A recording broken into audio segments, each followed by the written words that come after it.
I'm taking a look at one of Kato's newest run of N-scale SD70ACes right now on Ron's Rail Reviews. Welcome to Ron's Rail Reviews. Kato has been producing N-scale SD70ACes in a variety of runs for some time now.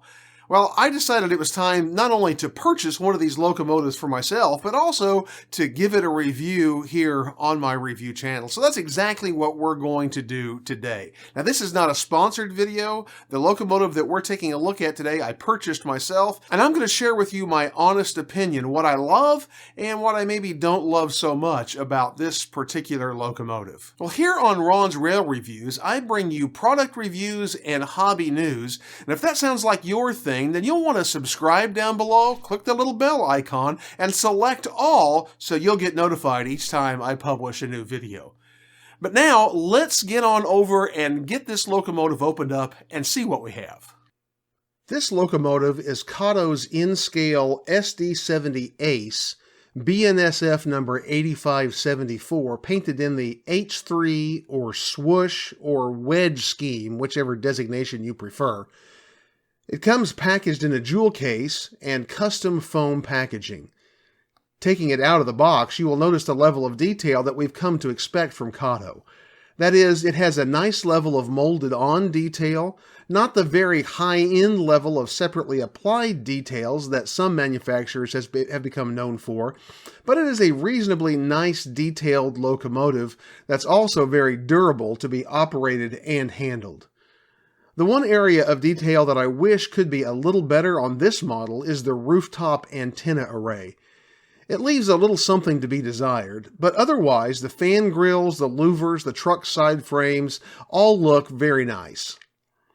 Now, the locomotive I purchased was a DC-equipped locomotive, or what they call DCC ready, so before I did anything, I installed a motor-only decoder, the Digitrax DN163K1C. This is a non-sound decoder. This is a super simple board replacement installation that takes less than 5 minutes. I also upgraded the couplers to Microtrains couplers.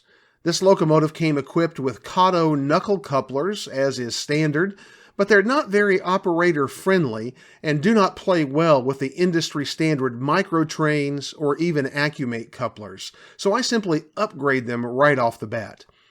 I used Microtrains number 2001 underslung body-mounted couplers for this installation.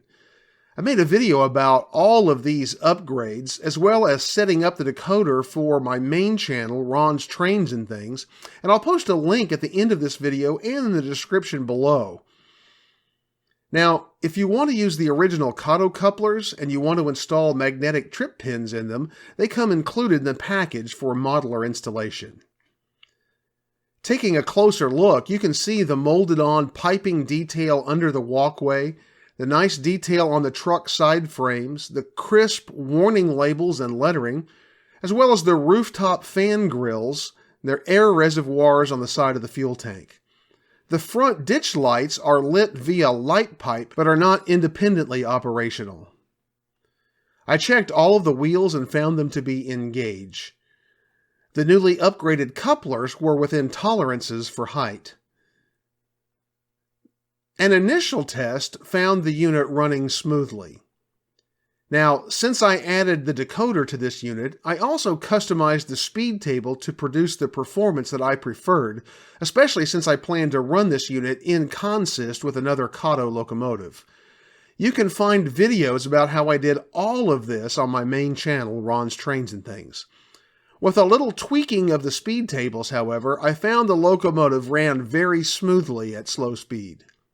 It also ran very well in consist with this Kato SD70M. The one thing that surprised me a little was the unit's pulling power. I tested it pulling up my helix with a 2% grade and 22-inch radius. This unit alone could pull 12 cars up the helix without slippage. That is pretty good, but it's 1 to 2 cars less than most of my other Kato units can pull.